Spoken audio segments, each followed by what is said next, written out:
안녕하세요. 보고 싶은 것도 많고 궁금한 것도 많은 라오케알입니다. 수도 비엔티엔의 절이 대략 50군데가 있습니다. 절 가운데서 공식 인정된 절은 32개의 절이 있다고 합니다. 비엔티엔의 수많은 절 중에서 특징이 있는 3군데의 절을 순차적으로 소개하겠습니다. 어느 건물이 절인지 아닌지 구분하는 방법은 이름에 와시 붙어져 있느냐 없느냐로 구분 가능합니다. 와시 붙어 있는 절은 실제 스님들이 거주를 하시면서 수행을 하는 곳입니다. 오늘 소개해드릴 호프라케오는 와시 붙어 있지 않기 때문에 엄밀히 말하면 절은 아닙니다. 호는 불교 사원 내에서 특정한 성스러운 장소나 건물을 의미합니다. 주로 중요한 불상이나 경전 유물을 보관하는 장소를 가리킵니다. 그래서 호프라케오는 프라케오 불상이 있는 곳이라는 정도 이해하시면 되겠습니다. 호프라케오에 대해서 한 발짝 더 들어가 보겠습니다. 프라케오라고 불리는 에메랄드 불상을 이 사원에 모시기 위해 루앙프라방에서 비엔티엔으로 가져왔습니다. 호프라케오는 1565년 라오스의 왕 세타티랏 1세 왕에 의해 건립되었습니다.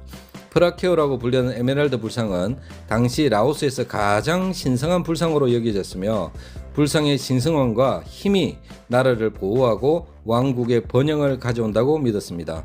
이 불상은 원래 치앙마이에서 발견되었고 이후에 라오스로 옮겨졌습니다.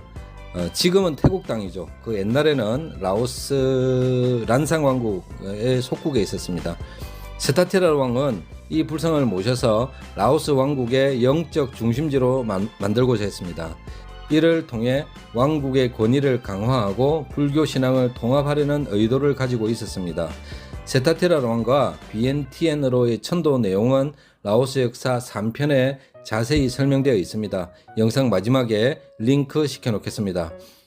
호프라케오는 단순히 사원이 아닌 라오스 왕국의 정신적 중심지로서 역할을 하였습니다.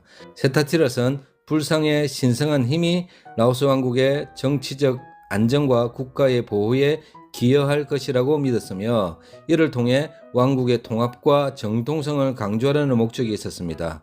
또한 왕이 직접 후원한 이 사원을 통해 불교 신앙을 공고히 하고 국민들 사이에 강한 신앙적 결속을 이루고자 했습니다. 라오스의 옛 왕국 란산 왕국에는 보물이 하나 더 있습니다. 바로 프라방 불상입니다. 세타티라 왕이 루앙 프라방에서 비엔티엔으로 수도를 옮길 때 프라방 불상은 루앙에 그대로 두고 프라케오 즉 에메랄드 불상만 가지고 왔습니다. 이유는 프라방 불상을 루앙 프라방에 그대로 둠으로써 기존의 기득 세력권의 충성심을 이끌 수 있었습니다.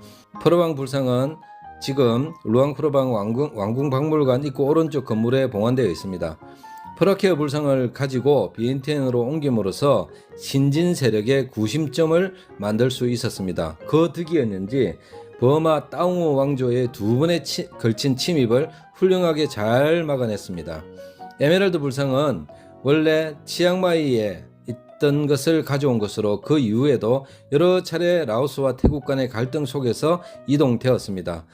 호프라케오는 라오스와 태국의 역사적인 갈등 속에서 여러 차례 파괴와 재건을 반복했습니다. 1779년에는 태국의 시암 왕국이 라오스를 침략하면서 에메랄드 불상을 방콕으로 가져갔고 사원은 파괴되었습니다. 지금 프라케오 불상 즉 에메랄드 불상은 태국 방콕의 왓 프라케오에 봉안되어 있습니다. 이후 사원은 여러 차례 재건되었으나 1828년 시암의 또 다른 침공으로 인해 다시 파괴됐습니다. 현재의 호프라케오는 1936년 프랑스 식민지 시기에 재건된 것입니다. 비교적 근대에 재건을 했으니 건축 자재가 우리에게 익숙한 시멘트 재질이 많습니다. 그리고 그 위에 금색 등의 색깔을 칠했습니다. 호프라케오는 라오스 전통 건축 양식과 태국 불교 건축 양식이 혼합된 독특한 형태를 가지고 있습니다. 사원 내부에는 다양한 불교 미술품과 조각상들이 전시되어 있으며 불교 신자들이 참배를 위해 자주 찾는 장소입니다. 사원의 외관은 정교하게 조각된 나무와 화려한 금박으로 장식되어 있으며 내부에는 조용하고 평화로운 분위기를 자아냅니다. 호프라케오는 현재 불상이나 종교적인 기능보다는 박물관의 역할을 하고 있습니다. 이곳에는 다양한 라오스 불교 예술품과 유물이 전시되어 있어 방문객들이 라오스 불교 문화와 역사를 이해하는 데 큰 도움을 줍니다. 호프라케오는 비엔티엔에서 가장 중요한 문화유산 중 하나입니다. 라오스의 역사와 불교 문화의 중요한 증거로 남아 있습니다. 호프라케오 사원의 주요 전시물에는 다양한 크기와 형태의 청동불상이 전시되어 있습니다. 호프라케오의 가장 눈에 띄는 특징 중 하나는 다층으로 된 큰 지붕입니다. 이 지붕은 라오스 전통 사원의 특징을 반영하며 웅장하고 장엄한 느낌을 줍니다. 지붕 끝은 곡선으로 올라가 있으며 태국의 건축 양식과 비슷한 점을 보여줍니다. 사원 지붕의 끝과 계단 난간 등에는 정통적인 라오스 불교 건축에서 볼 수 있는 나가 조각이 장식되어 있습니다. 나가는 보호와 수호를 상징하며 사원의 신성함을 강조합니다. 현재 프라케오 사원은 1936년에 프랑스 식민지 정부에 의해서 건설된 것입니다. 따라서 일부 건축 요소는 프랑스 식민지 건축 양식의 영향도 받았습니다. 그리고 전통적인 라오스 양식과 함께 혼합된 모습을 보여줍니다. 특히 벽체와 일부 장식 요소에서 이러한 영향을 찾아볼 수 있습니다. 사원의 입구와 문은 금박으로 장식되어 있으며 매우 화려한 모습입니다. 이러한 황금 장식은 라오스 불교 건축의 중요한 특징 중에 하나이고 사원의 신성함과 권위를 나타냅니다. 호파케오는 높은 기단 위에 세워져 있으며 이로 인해서 사원이 더 장엄하고 웅장하게 보입니다.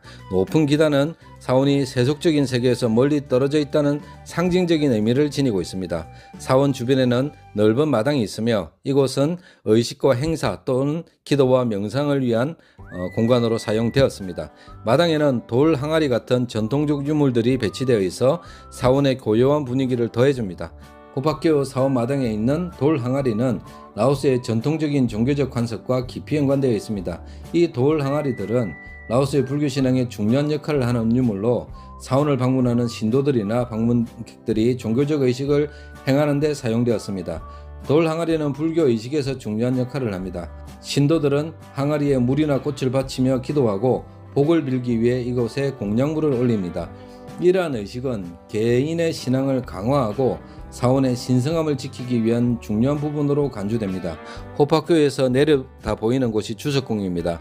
지금의 주석궁 건물은 프랑스 식민지 시절에 지어진 총독 건물입니다. 그 이전에는 비엔티엔 왕국의 왕궁이 있었고 그 이전에는 란상 왕국의 왕궁이 있었을 겁니다.